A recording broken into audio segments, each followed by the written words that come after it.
Hello everyone, my name is Itotin. I'm a PhD candidate at Chemnitz University of Technology in Germany.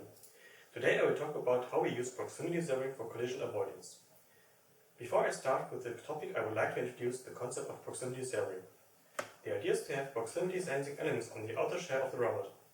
Compared to external sensors, for example cameras, the inside-out view concept does not suffer from occlusion. In fact, anything that occludes is an obstacle. This sensing modality generates only a small amount of data for perception, even less when it is event-driven. This means that we receive data with low latency, which is perfect for fast reactions. We also assume that proximity always precedes touch. This means that we can react early and differently than with touch and force, where the collision has already taken place. Now let's turn to the objectives of this paper. We want to achieve contactless obstacle avoidance, even though we have only limited data points available. However, the limited data only contain relevant information for collision avoidance, which means we can process the data much faster. Therefore, our method offers a solution for fast, responsive and instantaneous reactive motion based on local optimization. This means that our method fills the time gap between detection and replanning, which requires more processing time. Path planning also requires more structural data of the environment, which our proximity perception system does not provide. Compared to available methods, our approach uses less restrictive constraints for optimization and allows the robot to fully exploit its joint redundancies for multi-obstacle avoidance. We have created a general formulation of avoidance motion generation, which can be applied to other detection systems as well, such as for point clouds from depth cameras. Next to predefined reaction motions, current solutions for proximity serving adapt methods from contact-based or force-based control by injecting virtual forces or velocities to create repulsive motions. This method is very robust against contacts, but often gets stuck in an equilibrium state of retraction to the target position and repulsion from the obstacle. In our previous work, we investigated tangential motions with respect to the obstacle, which allows the robot to move around it by sampling for the best avoidance direction in a tangential plane. Furthermore, we exploited the robot's joint redundancies when obstacles are close to the lower links for maintaining the TCP motion. Our setup looks as follows. We have a redundant robot with 7 joints, and we have 3 proximity sensing cuffs attached to the robot, which are able to sense proximity in 360 degrees. The lower cuffs have 12 sensor elements, and the TCP has 8 elements. Each element measures distances with laser-based time-of-flight sensor over up to 1 meter. And to cover the wide close range areas, we use capacitance sensing. This enables us to detect objects that are not in the line of sight of the time-of-flight sensor.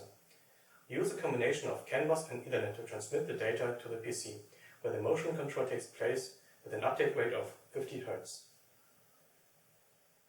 Before I start, I want to give a brief overview of how our collision avoidance algorithm works. We propose a general approach by defining a quadratic program with linear constraints. This optimization takes the commanded Cartesian task motion from the trajectory and solves the inverse differential kinematics according to the constraints and provides joint motions. The constraint parameters are selected according to the current state of the robot and environment perceived by the proximity sensors. In this work, the constraints parameters are affected by the manipulability, approach velocity, obstacle distance, and joint range limits. But of course, further constraints can be implemented in the same way. We formulate the inverse differential kinematic task in our objective function g. The first term is a minimizer for the task error, and the second term minimizes the joint velocities to avoid singular configurations. The damping term mu is chosen according to the robot's manipulability value. The unconstrained solution of this objective function is in fact the damp least square or DLL solution proposed by Yoshikawa and Nakamura. But with further constraints where other body parts may move in certain directions to be compliant, the solution for joint motion changes. Our first constraint characterizes a passive collision avoidance behavior where the robot adapts to the environment. Instead of commanding the robot to move in the opposite or tangential direction, we limit the approach velocity towards the obstacle, which is less restrictive. As shown in the left figure, the robot link is allowed to move in a 3-dimensional space, instead of a straight line in the opposite direction or in the tangential plane. Our solution constrains the approach velocity of the closest point on the link PC according to the obstacle distance until no further approach is allowed. The approach velocity changes to negative values, which means the approach motion changes to a repulsive motion, but still not limited only in the opposite direction, as the motion is only constrained towards the approach direction. With more obstacles, the constraint is easily extendable in vector form.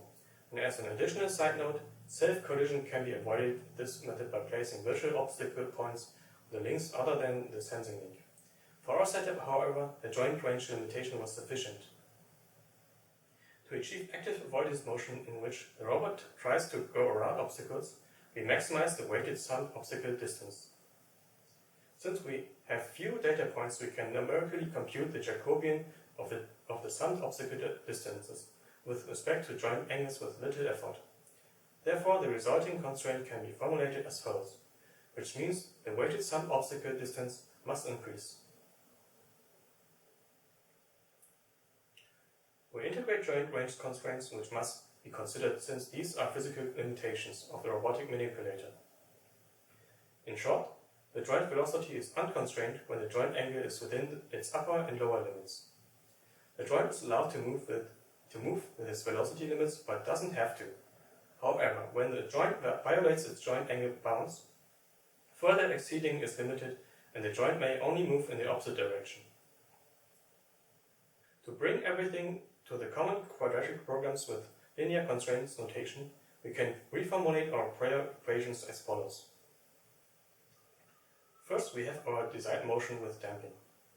The passive and active obstacle avoidance behavior is formulated as the inequality constraint, and the joint range are bounded in inequality constraints.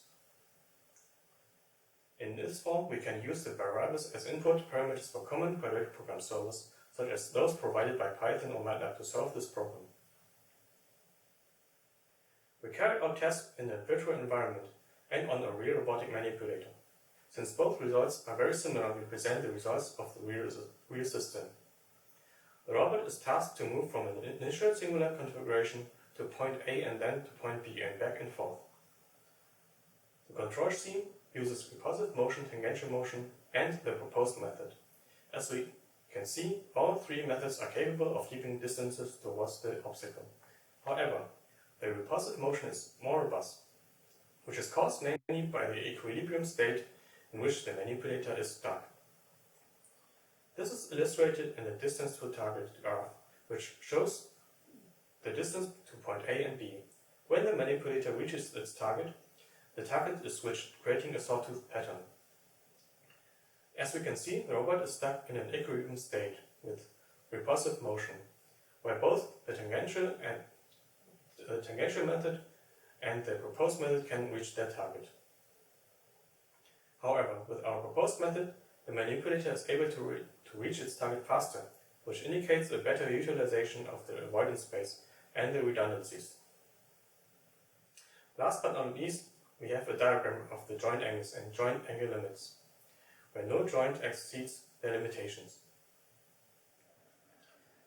To conclude our work, we provide a general description of collision avoidance with proximity serving based on quadratic optimization. The motion generation is instantaneous and does not require planning, which fully exploits the advantages of low latency proximity perception. This enables reactive motions while maintaining the path as long as possible. In fact, the proposed method complements existing safety layers by providing sufficient time and a safe collision-free robot state, in which a path planner can replan the path. It can therefore be combined with other safety systems to achieve more complex motions.